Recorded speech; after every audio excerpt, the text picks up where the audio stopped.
నమస్తే, welcome to burning topic.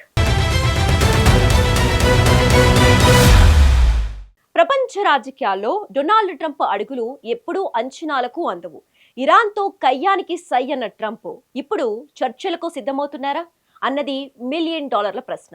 Iran నేతలు బయటకు వచ్చి చర్చా వేదికను పంచుకుంటారా, లేక మునుపటిలాగే విమర్శల యుద్ధం కొనసాగిస్తారా అని ఉత్కంఠ నెలకొంది. ఈ క్రమంలో పాకిస్తాన్ ప్రధానమంత్రి షెహబాజ్ షరీఫ్ చేసిన ప్రకటన ఒక్కసారిగా అంతర్జాతీయ రాజకీయాలను కుదిపేసింది. ఆ వివరాలు ఏంటో తెలుసుకోవాలంటే లెట్స్ వాచ్.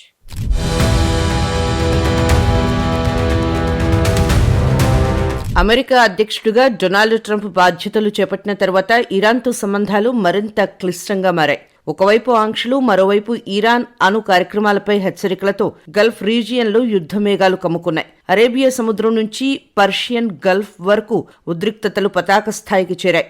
ఇరాన్ కీలక నేతలపై దాడులు, ప్రతిగా అమెరికా స్థావరాలపై ఇరాన్ హెచ్చరికలతో ప్రపంచం మరో భారీ యుద్ధాన్ని చూడబోతోందా అన్న భయం మొదలైంది.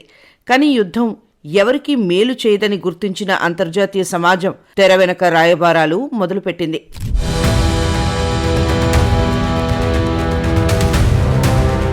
ఈ ఉత్కంఠ భరిత తరుణంలో పాకిస్తాన్ ప్రధానమంత్రి షెహబాజ్ షరీఫ్ చేసిన ఒక ప్రకటన అందరినీ ఆశ్చర్యపరిచింది.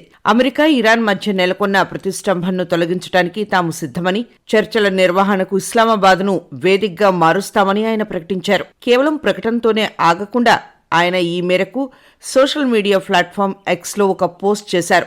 ప్రాంతీయ శాంతి కోసం అమెరికా, ఇరాన్ చర్చలకు పాకిస్తాన్ ఆతిథ్యం ఇచ్చేందుకు సిద్ధంగా ఉంది. ఉద్రిక్తతలు తగ్గించి చర్చల ద్వారా సమస్యలు పరిష్కరించుకోవడమే అందరికీ శ్రేయస్కరం అని షరీఫ్ అన్నారు.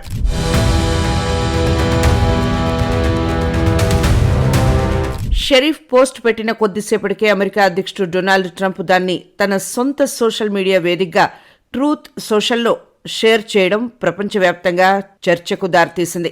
సాధారణంగా ఇతర దేశాల ప్రతినిధులను అంత సులభంగా పట్టించుకోని ట్రంప్ పాక్ ప్రధాని పోస్ట్ను షేర్ చేయడం వెనుక పెద్ద వ్యూహమే ఉందని విశ్లేషకులు భావిస్తున్నారు. దీన్ని అర్థం ఏమిటంటే, చర్చలకు పాకిస్తాన్ వేదిక కావడానికి ట్రంప్ దాదాపు గ్రీన్ సిగ్నల్ ఇచ్చినట్టే కనిపిస్తోంది. గతంలో కూడా ఆఫ్ఘనిస్తాన్ నుంచి అమెరికా బలగాలను ఉపసంహరణ సమయంలో తాలిబాన్లతో చర్చలకు పాకిస్తాన్ కీలక పాత్ర పోషించింది. ఇప్పుడు ఇరాన్ విషయంలో కూడా అదే ఫార్ములాను అమలు చేయాలని ట్రంప్ భావిస్తున్నారా అన్న సందేహాలు వ్యక్తమవుతున్నాయి.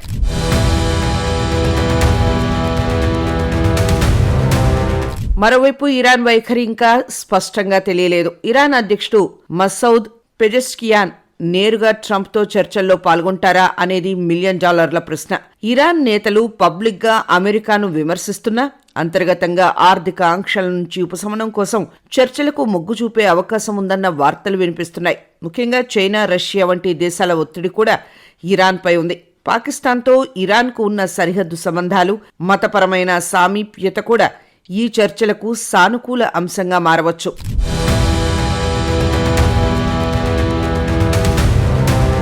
ఒకవేళ ఈ చర్చలు సఫలమైతే అది దక్షిణాసియాలో పాకిస్తాన్ ప్రాధాన్యతను పెంచుతుంది. ఆర్థిక సంక్షోభంలో ఉన్న పాకిస్తాన్కు ఇది ఒక గొప్ప దౌత్యపరమైన విజయంగా మారుతుంది. అదే సమయంలో అమెరికాకు ఇరాన్తో ఉన్న అణు వివాదం ఒక కొలిక్కి వచ్చే అవకాశం ఉంటుంది. అయితే ఇజ్రాయెల్ ఈ పరిణామాలను ఎలా చూస్తుందనేది ఆసక్తికరం. ఇరాన్తో అమెరికా చర్చలు జరపడాన్ని ఇజ్రాయెల్ ఎప్పుడూ వ్యతిరేకిస్తూనే వస్తోంది.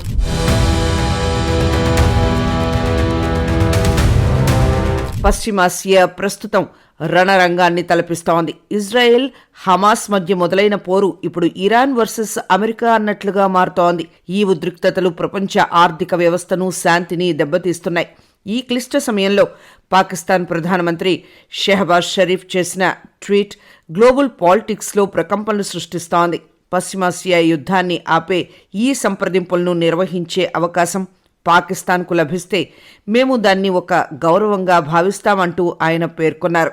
కేవలం ప్రతిపాదన చేయడమే కాకుండా తాము మధ్యవర్తిగా ఉండేందుకు సిద్ధమని ఆయన స్పష్టం చేశారు.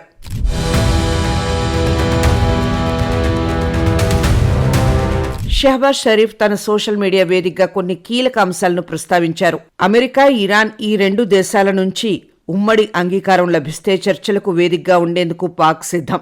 పశ్చిమాసియాలో శాంతి సుస్థిరతల పరిరక్షణకు జరిగే ప్రతి ప్రయత్నాన్ని పాకిస్తాన్ స్వాగతిస్తోంది. ముస్లిం ప్రపంచంలో కీలక పాత్ర పోషించాలనే తపన పాక్లో కనిపిస్తోంది. అయితే ఈ ట్వీట్ కంటే ఎక్కువగా చర్చ జరుగుతోంది డొనాల్డ్ ట్రంప్ స్పందనపైనే. షెహబాజ్ షరీఫ్ చేసిన పోస్ట్ను ట్రంప్ తన సోషల్ మీడియాలో షేర్ చేయడం అందరినీ ఆశ్చర్యానికి గురిచేస్తోంది. గతంలో పాకిస్తాన్పై కఠినంగా వ్యవహరించిన ట్రంప్ ఇప్పుడు ఆ దేశం మధ్యవర్తిత్వం వహిస్తామంటే మద్దతు ఇవ్వడం వెనుక పెద్ద వ్యూహమే ఉందని విశ్లేషకులు భావిస్తున్నారు.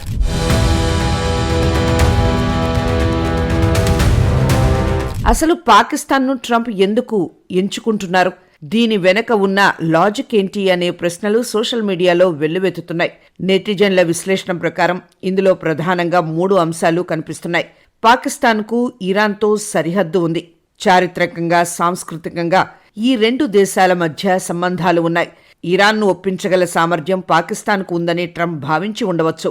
ప్రత్యక్షంగా యుద్ధంలో దిగడం కంటే ఒక ఇస్లామిక్ దేశం ద్వారానే ఇరాన్ను కట్టడి చేయడం లేదా చర్చలకు తీసుకురావడం అమెరికాకు రాజకీయంగా కలిసి వచ్చే అంశం. తాను అధికారంలో ఉన్నా లేకపోయినా అంతర్జాతీయ సమస్యలను పరిష్కరించగల డీల్ మేకర్గా తనను తాను ప్రపంచానికి చాటి చెప్పుకోవడానికి ట్రంప్ ఈ అవకాశాన్ని వాడుకుంటున్నారని నెటిజన్లు పోస్టులు పెడుతున్నారు.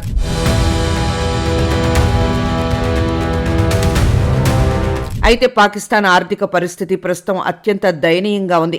అప్పుల ఊబిలో కూరుకుపోయిన పాక్ ఇలాంటి అంతర్జాతీయ సమస్యలో జోక్యం చేసుకోవడం ద్వారా తన ఇమేజ్ను మార్చుకోవాలని చూస్తోంది. అలాగే అమెరికా నుంచి ఆర్థిక సాయం లేదా రాయితీలు పొందేందుకు ఇదొక మార్గమని షెహబాజ్ షరీఫ్ ప్లాన్ చేస్తున్నట్లు కనిపిస్తోంది. మరోవైపు భారత్ వంటి దేశాలు దీన్ని ఎలా చూస్తాయనేది కూడా ఆసక్తికరంగా మారింది. ఉగ్రవాదానికి అడ్డాగా ఉన్న దేశం శాంతి చర్చలకు వేదిక కావాలనుకోవడం ఒక విడ్డూరం అంటూ కొందరు విమర్శిస్తున్నారు. కానీ ట్రంప్ లాంటి నేత దీనికి మద్దతు ఇవ్వడంతో పాకిస్తాన్ వేదికగా త్వరలోనే ఇరాన్, అమెరికా ప్రతినిధుల మధ్య రహస్య చర్చలు జరిగినా ఆశ్చర్యపోనక్కర్లేదు.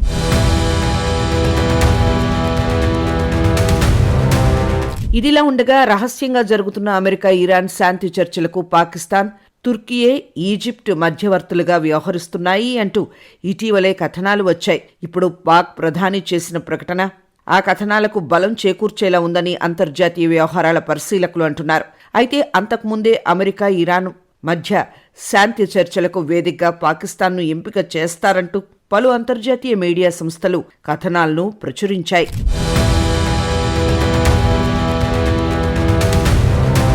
పాక్ విదేశాంగ శాఖ ప్రస్తుతం ఆచితూచి స్పందిస్తోంది. కథనాలు వస్తున్నా అధికారికంగా ఖరారయ్యే వరకు వెయిట్ చేయాలని కోరింది. ఏది ఏమైనా పాక్ ప్రధాని పోస్ట్ను ట్రంప్ షేర్ చేయడం ద్వారా పశ్చిమాసియాలో ఒక కొత్త రాజకీయ శకానికి తెరలేవబోతోందని మాత్రం అర్థమవుతోంది. మరి ఇరాన్ దీనికి ఎలా స్పందిస్తుందో చూడాలి.